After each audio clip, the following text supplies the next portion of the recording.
Bismillahirrahmanirrahim. Assalamu alaikum. In the previous video, we had been talking about Hashim, son of Abdul Munaf. We had discussed that Hashim was a very impressive personality, and even though at that time the duties of Makkah were with the clan of Abdul Dar, people had said that they want Hashim to have those responsibilities, and a conflict was about to take place that was narrowly avoided. And as a result of that resolution, Hashim and his family from his time onwards would have the responsibility of providing food and water to the pilgrims, and all other responsibilities remained with the clan of Abdul Dar. Now, when Hashim died, his brothers Abdul Shams and Nawfal were involved in trade in different areas, and therefore, not surprisingly, his duties passed on to his brother Al Muttalib. Speaking of these two brothers, we will find out that later on the clans of Banu al-Muttalib and Banu Hashim were in an alliance together, and that was so during the time of Prophet Muhammad sallallahu alaihi wasallam as well. Now Hashim had married a noble lady called Salma of Banu Najjar who lived in Yathrib. Salma had married Hashim on condition that she would retain control over her own affairs and that she would stay in Yathrib. Hashim and Salma had a son who was called Sheba because he had a grey hair in his head when he was born, and in Arabic, Sheba is the word for someone with a grey hair or an old person. At the time that Sheba was born, his relatives in Makkah did not all know about his existence. There was something special about Sheba that was demonstrable even at the time when he was a very young boy. When people used to look at him and had even a very short encounter with him, they went away vastly impressed. Archery was one of Sheba's favorite games. One day he was playing it with his cousins, and the target that had been chosen was small enough to be the size of a palm of a hand. And every one of his cousins failed to hit the target, but when his turn came, he picked up the bow, fired the arrow, and hit the target. Then he picked it up again, fired the arrow, and hit the target. And every time he would do that, he would say, "I am the son of Hashim, I am the son of the chief of Makkah." Now, Al-Muttalib, who was in Makkah, had heard these reports, and he himself was also thinking of an heir for all his duties. So, in order to find out for himself whether these reports were true or not, he decided to go to Yathrib. When Al-Muttalib met his nephew in Yathrib, he was very happy, he hugged him and he started crying. And he told his nephew that I am going to take you back with me to Makkah. However, his nephew responded that I am not going to go back with you without permission from my mother. When they went to his mother, she refused. She said that I cannot live without my son. However, Al-Muttalib convinced her. He said that the dignity of the people of Makkah is more than the dignity of the people of any other city, because Makkah is where the house of Allah is. And this boy is going to take on the duties of his father. He is going to be the chief of Makkah. And since no stranger can take on those duties coming from outside, he has to go with me right now. So she agreed, and they went back to Makkah, and the Quraysh saw him and they thought that he is a slave of Muttalib, and they called him Abdul Muttalib. He said, "No, he is the son of my brother Hashim." However, this initial mistake became a joke, and from then on he was always called Abdul Muttalib. Now we remember that Abdul Munaf, who was the son of Qusay, had 4 sons, and each of those 4 sons had branched out into 4 clans of Banu Abdul Munaf. His sons were Hashim, Abdul Shams, Al-Muttalib, and Nawfal. Now Abdul Shams was the father of Umayyah, and he was the one whose clan later on became known as the Umayyads, and the Umayyads were the ones who founded the Umayyad Caliphate. Now Al-Muttalib had already decided that when he is going to die, he is going to leave all his honors and all his wealth to his nephew Abdul Muttalib. However, when he did die in Yemen, his uncle Nawfal, who was the brother of his father and of his uncle Al-Muttalib, he usurped all of his rights and all of his privileges and all that Al-Muttalib had left to him. Now, the rest of the Quraysh said that it is difficult for them to interfere between him and his uncle. It's a very close relationship. They refused to help him out. So he contacted his maternal uncle, who was the brother of his mother Salma, and he belonged to Banu Najjar. The name of his maternal uncle was Abu Sa'd bin Adi. He came from Yathrib at the head of 80 horsemen, and when they arrived, Abdul Muttalib said, "Let me take you to my house." But his uncle said, "No, not before I have met Nawfal. So first he went and looked for Nawfal, and he discovered that Nawfal is sitting with some Quraysh elders in the shade of the Kaaba.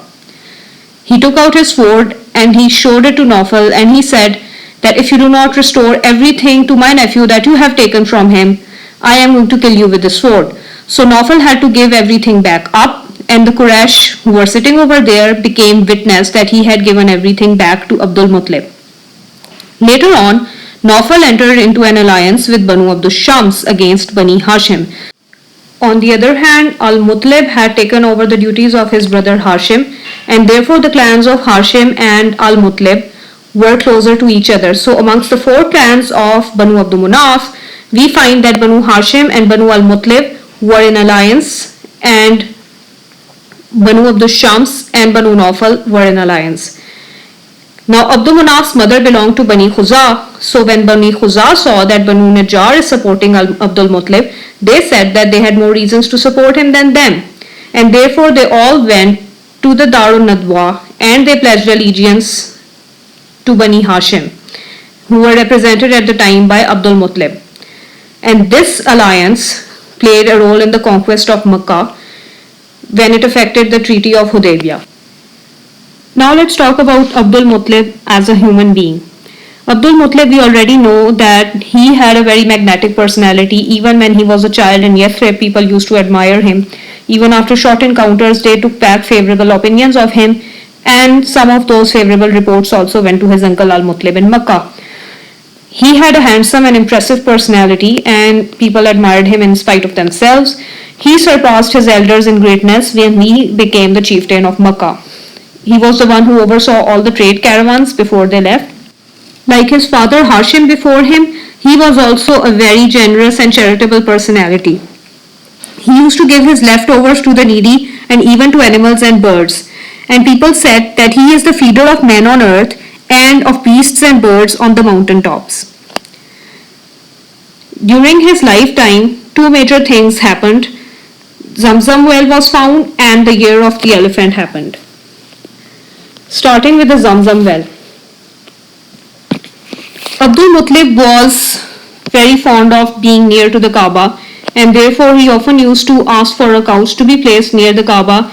And one day, just like that, he was sleeping in the Hatim, or what we now call the Hatim, or which is also called the Hijr Ismail, which is the low wall surrounding one wall of the Kaaba.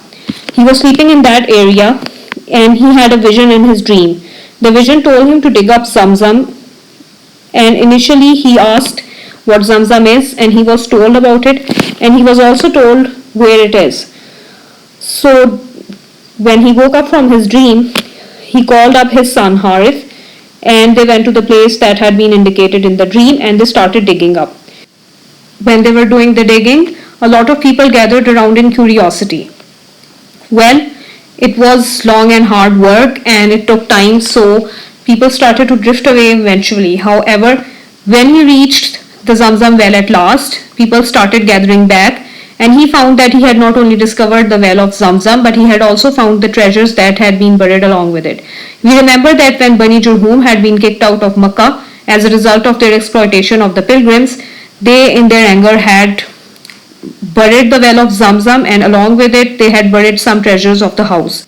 These treasures included swords, armors, and 2 deer of gold.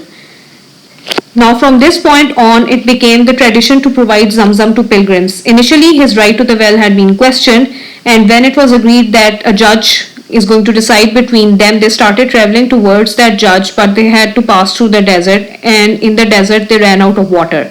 And nobody could find any water. Everybody thought we are going to die. But then Abdul Muttalib discovered a spring of water come up next to his camel, and the people immediately realized that he is the one who has the right to this water. Now we come to the year of the elephant. The year of the elephant is the same story that is described in the Quranic surah Al-Fil. It is about a man called Abraha. Abraha was the viceroy of the Abyssinians in Yemen. When he saw that Arabs are going to pilgrimage, he asked them, "Where are you going?" And they said, "We are going for pilgrimage to Makkah." And he asked them, "Why are you going to Makkah?" They said that that is where the house of Allah is. And he asked about the description of the house of Allah, and they told him that it is a building of stone. Now he thought that I am going to build a church in Sana that is going to be so impressive that people are not going to want to go to Makkah at all, and they are going to just attend this church in Sana. So he built it out of marble, and it was a very glorious building. It was decorated with silver and gold. However, he had failed to realize that people are not going to be impressed with the outward grandeur of the building if they genuinely believe that the house of Allah is in Makkah. And then a man from Kinana, who was an Arab, he went and besmeared the front wall of the church with excrement. When Abraha saw that, he got so angry that he decided that I am going to go to Makkah and Nauzubillah Ma'azallah, I am going to demolish the Kaaba, which is the house of Allah. He had an army of 60,000 and 9 or 13 elephants. And the biggest elephant was used by Abraha himself. The elephants are the reason that these people were called the people of the elephant. Now, when they finally reached Makkah, some of his army went and he plundered the Makkans and they took away loot, and that loot included 200 camels that belonged to Abdul Muttalib, who was the chieftain of Makkah at that time. When Abdul Muttalib found out that his camels have been taken, he went and met Abraha and he asked him to give those camels back. Now when Abraha saw Abdul Muttalib, who was such an impressive personality, he automatically respected him and he listened to him. But when Abdul Muttalib said that what he wants is for his camels to be returned, he was extremely shocked. He said, is all you want your camels? Really? I'm going to destroy your house, the house that you really believe in, and all you're asking me is for me to give you back your 200 camels? He was really surprised because Abdul Muttalib was a very impressive personality, and for him to say something like that seemed surprising. Well, Abdul Muttalib said that, listen, I am the lord of those camels and I am asking for you to give them back to me, and the house has its own lord and that lord is going to take care of it. And so Abraha gave him back his camels. Now between Mina and Muzdalfa, Abraha's elephant knelt down and refused to move. Every time they tried to point him to north, to south, to east, it would get up and start moving, but when they pointed it to west, which was the Kaaba, it refused to move. And the Arabs were watching all this from the mountains surrounding the Kaaba when suddenly they saw that birds have appeared in the sky. They have stones in their beaks and claws, and every stone that falls on the army is cutting off their limbs and they are dying one by one, literally breaking into pieces. Abraha also took that disease, and because he was unlucky, he remained alive until he reached Sana, and over there he died. Now this incident became famous the world over, and if social media had existed, it would have gone viral for certain, more than coronavirus. And the surprising thing was that Allah had granted victory to the Quraysh, who were pagans, over Christians, who were the Muslims of the day. And this was a precursor to future events, because just 50 to 55 days later in the same nation, Prophet Muhammad sallallahu alaihi wasallam was born.